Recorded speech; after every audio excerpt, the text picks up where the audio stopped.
Welcome to this channel. Subscribe करने का बहुत बहुत शुक्रिया, थैंक यू वेरी मच। चलिए जी, इस वीडियो में हमने एक डॉलर्स का ऐसी है एक्सेल का पावर का, इसको हमने अनइंस्टॉल करना है। सबसे पहले हम पावर ऑन करेंगे, स्टेप नंबर 1 है ये। और इस स्टेप नंबर 1 में आपने इसको ऑन करना है एसी को। ये पुश बटन से आपने इसको ऑन कर लेना है। इन केस अगर आपके पास रिमोट नहीं है तो ये ऑन हो गया है। टेम्परेचर चेक करना, थोड़ी कूलिंग हो जाएगी। हम बाहर आ चुके हैं आउटडोर पे, तो आउटडोर पे हम आकर इसको चेक करेंगे ये ऑन है कि नहीं ऑन है। बाज़ का थोड़ा टाइम लेते हैं आउटडोर स्टार्ट होने में।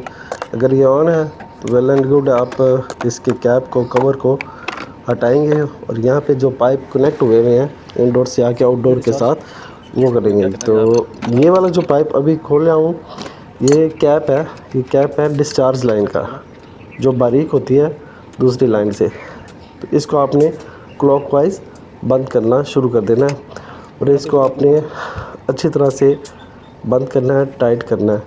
इतना अपने ज़ोर लगाना है कि आपके हाथ तो महसूस हो जाए कि इससे ज़्यादा अब ये टर्न नहीं हो रहा। अच्छी तरह से आप इसने टाइट करना है। अब आप ये सेक्शन लाइन है, सेक्शन लाइन का जो कैप है वाल्व का, वो खोलते हैं। इस वाल्व को हम क्लॉकवाइज घुमा के बंद करेंगे। मगर इसमें और जो डिस्चार्ज लाइन है इसमें एक फ़र्क होगा, क्योंकि इसको आपने धीरे धीरे बंद करना है। आस्ता आस्ता बंद करते हुए आपने चेक करना है कि कोई लीकेज तो नहीं है। अच्छा, अब आपने बंद करना है तो ये नहीं कि उसी वक्त छोड़ देना, आपने इसको बंद करके 1 से 2 टर्न वापस लेना है। इससे होता ही है कि आपकी सेक्शन लाइन आप चेक कर ले कि इसमें कूलिंग ना रहे, बाकी सारी जो गैस है वो इनडोर से आउटडोर में स्टोर हो गई है। ये थोड़ा सा टाइम लेता है।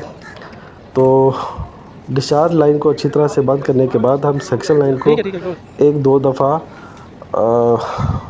राउंड करेंगे, खोल के दोबारा इसको अच्छी तरह। ये अभी एसी चल रहा है, कंफर्म करना है।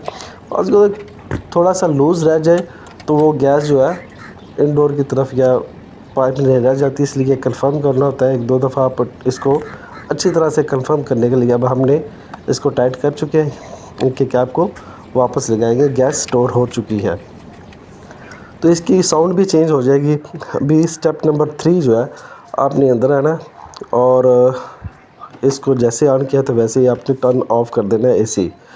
ये अगर टर्न ऑफ हो गया तो 1 से 2 मिनट के बाद आपने ये वाला प्लग जो है आउट करना है, क्योंकि 1 से 2 मिनट लगते हैं आउटडोर को भी बंद होने में। तो आपने इसको प्लग आउट कर लेना है। अब स्टेप नंबर 4, आपने इन पाइप्स को डिस्कनेक्ट करना है। यहाँ पे आपने बड़े आराम से देख के, जैसे ये स्लिप ना हो रैच, तो आपने आस्ता आस्ता इसको खोलते जाना है। और बस, अब कोई साउंड नहीं नज़र आया, कोई गैस लीकेज नहीं है, तो आपने बेफिक्र होके दूसरा पाइप भी जो सेक्शन लाइन है वो भी खोलना है। हमेशा आपने शुरू करना है डिस्चार्ज से। उसकी वजह यह है कि डिस्चार्ज लाइन जो है वो बारीक होती है और उसमें प्रेशर उस लिहाज से कम होता है, गैस भी आस्ता होती है। अच्छा, चले यार, ये कनेक्शन बॉक्स है, कनेक्शन बॉक्स को खोलते हैं। और कनेक्शन बॉक्स को खोलते हुए हमने देखा कि सबसे पहले हमने ये अर्थ वायर जो बॉडी के साथ लगी होगी, हमने इसको डिस्कनेक्ट करना है और वापस स्क्रू टाइट कर देना है। वायर को लग कर लिया। अभी ये क्योंकि इन्वर्टर एसी है तो इसकी 3 वायर्स होती हैं, एक फेज़ होता है, एक न्यूट्रल होती है और एक सिग्नल वायर होती है। ये 3 वायर होती हैं। ये देखें, लाइन, न्यूट्रल और ये सिग्नल की वायर जो ब्लैक है ये लूज़ हो गई हैं। अब हमने पूरा इसको, ये ओ रिंग वाले मतलब इसमें कनेक्टर लगे हैं, तो ये पूरे पेज खोलने पड़ेंगे। आप इसको पूरी तरह से खोलें, फिर इसको आप इसी तरह केबल को उठा के रख लें और वापस आपने पेच लगा देना है। और इस चीज़ का ख्याल रखना है कि न्यूट्रल और फेज़ लाइन मतलब कहाँ पे थी और सिग्नल वाली वायर कहाँ पे थी। As it is connection box के कवर को आपने बंद कर देना है। और इस तरह मुकम्मल आउटडोर यूनिट जो है वो इंडोर से सेपरेट हो चुका है।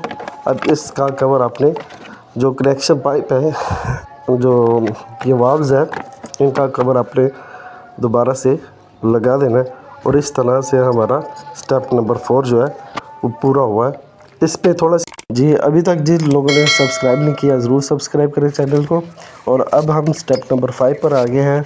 जो इनडोर का कनेक्शन है पाइप का, जो इनडोर पाइप कनेक्शन है उसको अलग करना है। इस तरह ये आपने थोड़ा सा बाहर आके चेक कर लेना, फील हो जाता है कहाँ पे जॉइंट है। तो आपने किस तरह रेंच को एडजस्ट कर लेना अच्छी तरह से कि वो इसको दोनों को ऑपोजिट में खोलेंगे। अभी थोड़ा सा ये लूज़ हो गया है तो मैं इसको फर्दर आसानी से कर रहा हूँ, मगर पहले अच्छा खासा ज़ोर लगता है।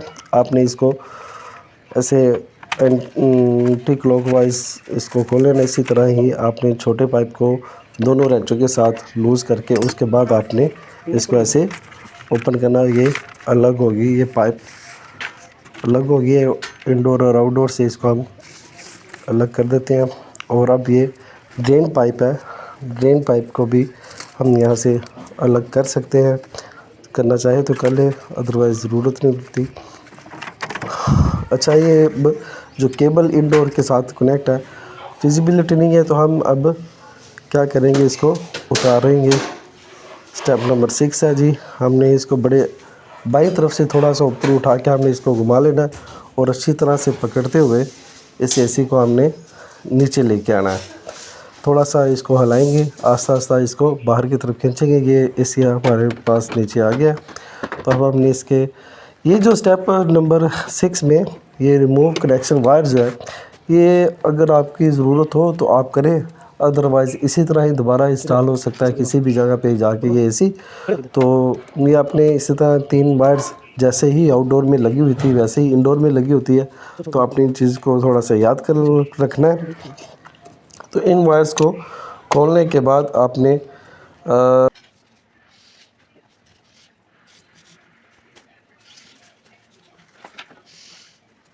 ये स्टेप नंबर 7 जो है ये सबसे इम्पोर्टेंट है। यहाँ पे आपने बिल्कुल कंप्रोमाइज़ नहीं करना, अच्छी तरह से इंडोर के जो पाइप्स हैं उसको कवर करना है, उसको बंद करके आपने यहाँ पे इसको एडजस्ट करके रख देना है।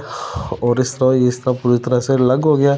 और ये भी एक बड़ा ज़रूरी चीज़ है कि आपने पाइप जो कनेक्टिंग पाइप जो है इंडोर आउटडोर, उनके जो